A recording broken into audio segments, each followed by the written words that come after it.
Liu Yi was a well-renowned Chinese author who was born on October 18th, 1857 in the Dangtu region of China.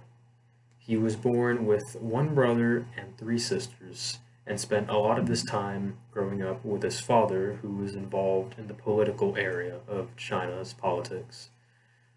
His way of going about his way of life when he was growing up made his mother disappointed in him and often set him in conflict with his brother as they were competing for the father, as that can be seen. His father worked with flood control, famine relief, and railroad construction, and his family was one of the first to be under Western influence when it first hit China.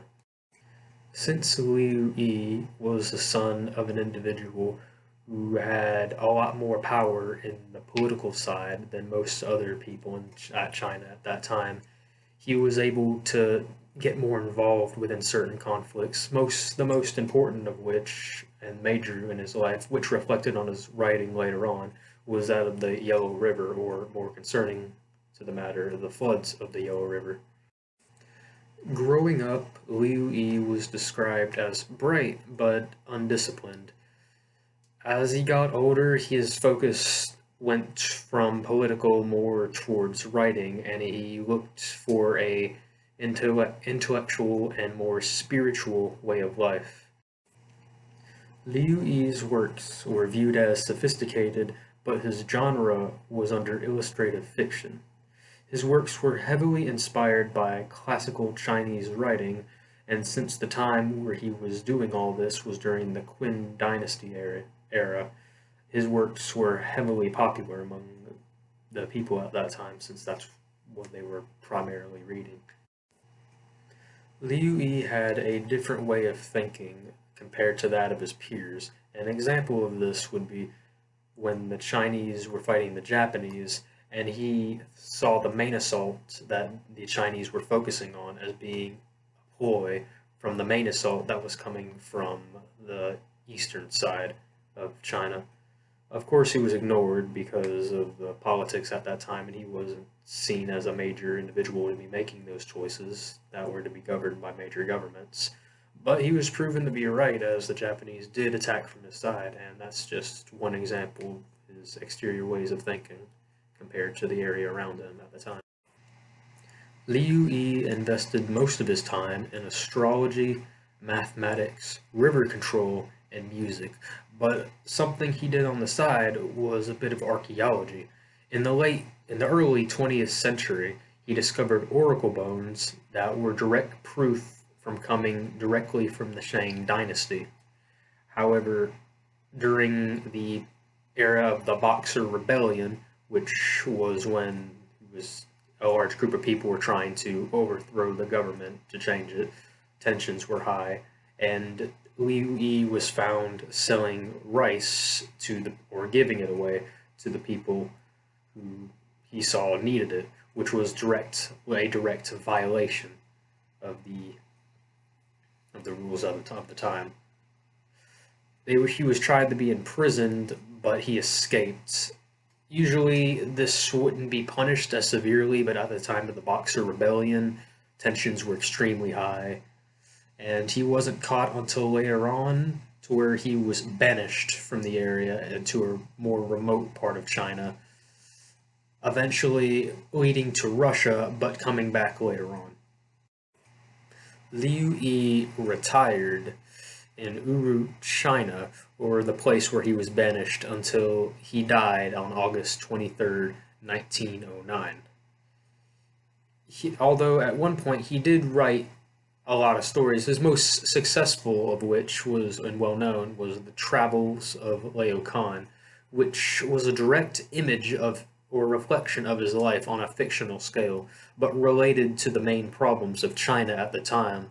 Combine that with the classic literature, which was popular with the dynasty and the people at the time, and it was pretty successful, and it addressed the problems of the individual on the lower half of the pyramid, which was why he was so well known at the time, and even now he's still well known about it.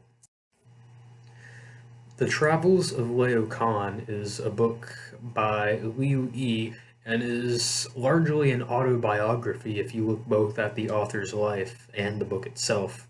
The book focuses on Laocoon going around China wanting to fix its problems, specifically problems relating to the Yellow River, as stated early in the story and stretching on to as mid to the end of the story. One part of the novel, The Travels of Laocoon, that I think wraps up the entire story pretty well is on chapter 3 with a conversation between the governor and Laocoon itself, which is, "Isn't that right?" asked the governor. "You see how broad the river is in Henan, and how narrow the riverbed is here." "That is not so," said Laocoon. "If the riverbed is too narrow to contain all the water, that is only during the days in which the water rises, but the rest of the time the water flows slowly, and that is why the silt gathers here."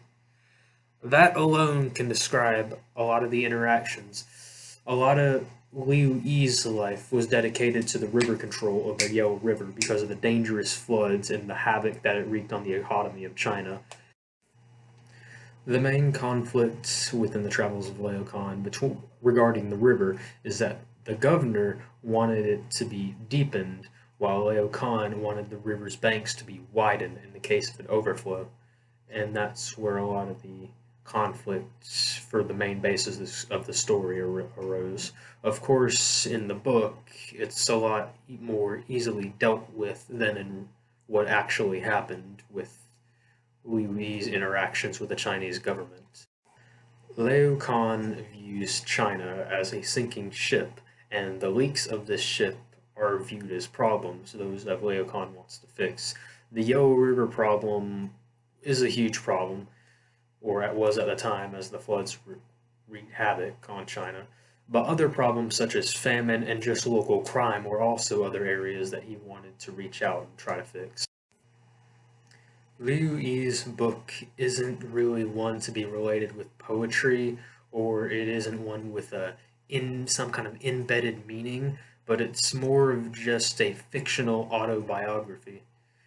It's not the best thing that I've read, specifically a portion of the end of chapter 3 where the author directly tells the reader of what's going to happen to Laocoon. You're going to have to read the next chapter to find out. I wouldn't section that as being a direct portion of good writing, even on the classical side.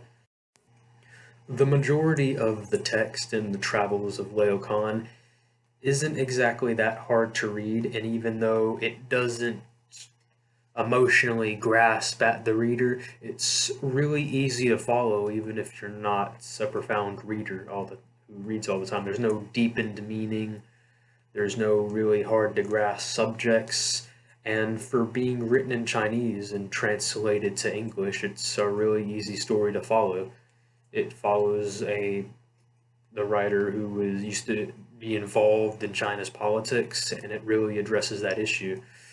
The text focuses around the plot of Laocoon and his travels, but is really to express to the reader at that time, who were supposed to be other Chinese citizens who lived with Liu Yi at the time, the conflict and the major issues of China that needed to be resolved, and that was his way of spreading the issue, as it was hard at that time. Throughout the entire book, it can become increasingly obvious, especially if one were to read the autobiography of Liu Yi himself and then read the book, of certain parts, especially when the book was written. The book, at multiple points out to the corruption of China, as well as the rejection that China had towards the help of other countries wanting to help China. I think Liu Yi's main goal when writing this book was not really to be remembered, but to spread awareness about the problems of China, both from people within the nation as well as people outside the nation. And I think he did a really good job at doing that. He made it easy to read, and I think at the time that was just for the low literacy rate and just easy to follow in China, or just at the time of classical reading as well. For a book that was written in the 1800s and was translated from Chinese to English, it's a pretty easy book to read. Like previously stated, it addresses the main problems that plagued China at the time, mainly the Yellow River, or crime in general. It uses an autobiography tone of the author, and it's a pretty easy to follow plot. The writing's pretty easy, there are no confusing tones, and overall, I'd have to say it's a pretty well done book. It could have done a lot better with some of the grammar errors, especially towards the end of some of the chapters. But if you look past that, it's a pretty strict plot. It's a straight line. It addresses the issue and it follows the main character pretty well.